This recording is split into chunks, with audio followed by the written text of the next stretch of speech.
আসসালামু আলাইকুম। আশা করি সবাই ভালো আছেন।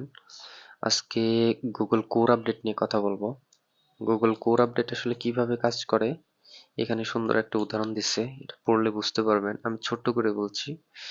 ধরেন আপনি 2019 সালে 20টা পছন্দের রেস্টুরেন্টের তালিকা করছেন। এখন যদি সেটাকে অ্যানালাইসিস করতে দেওয়া হয়, সেক্ষেত্রে আপনি আবার যখন লিস্ট করবেন, দেখ এখানে কিছু নতুন রেস্টুরেন্ট অ্যাড হতে পারে।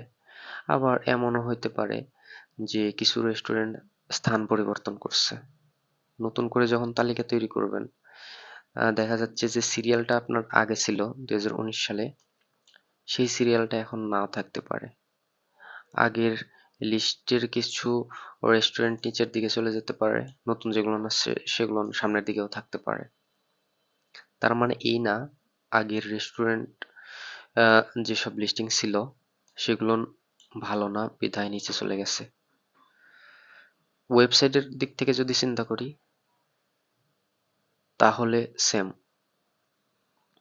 ওয়েবসাইটে দেখা যাচ্ছে নতুন কিছু ওয়েবসাইট ক্রিয়েট করলো নতুন কন্টেন্ট দিয়ে, সেক্ষেত্রে পুরাতন যে কন্টেন্ট ছিল তার থেকে ইনফরমেটিভ ইউজার ফ্রেন্ডলি কন্টেন্ট দিয়ে তারা ওয়েবসাইট লঞ্চ করলো। তো সেক্ষেত্রে তাদের আহ, আগের যে কন্টেন্টগুলো ছিল ওয়েবসাইট ছিল সেক্ষেত্রে তারা নিচে যেতে পারে, কারণ গুগল সবসময় পছন্দ করে নতুন কন্টেন্ট যেটাকে ট্রাফিক ইউজার পছন্দ করে। তো এইটাই কোর আপডেট মূলত সবসময় যেটা মানে গুগল তার সার্চ রেজাল্ট গুলোকে আরো নির্ভুল, সম্পর্কিত এবং উপযোগী করার চেষ্টা করে। এটা হচ্ছে কোর আপডেট।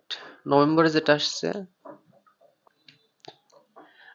এক কথায় যদি বলি, আপনি থার্ড পার্টি কোনো ওয়েবসাইটে আপনার কন্টেন্ট দিয়ে নিজের ওয়েবসাইটকে র্যাঙ্ক করাতে পারবেন না। এটা যদি করানোর চেষ্টা করেন তাহলে সেটি স্প্যাম পলিসি লঙ্ঘন হবে।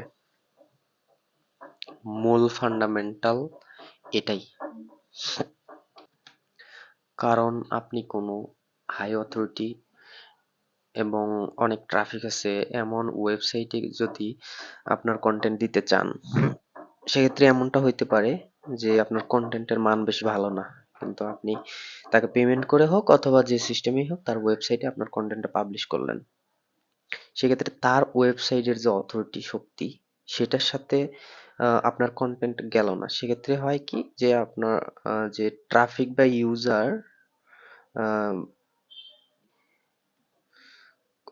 কন্টেন্ট এক্সপিরিয়েন্স ব্যাড বা অভিজ্ঞতা খারাপ হইলো। তো এইটার উপর বিবেচনা করে এই আপডেটটা নিয়ে আসা। আর এখানে আরেকটা সিস্টেম চালু করছে। অনেক সময় দেখা যায় আপনার যে রুট যে ডোমেইনটা আছে সেটার সাথে সাব ডোমেইন ক্রিয়েট করে সেখানে আপনার কন্টেন্ট দিয়ে মেইন যে ওয়েবসাইট আছে সেখানে আপনি আহ,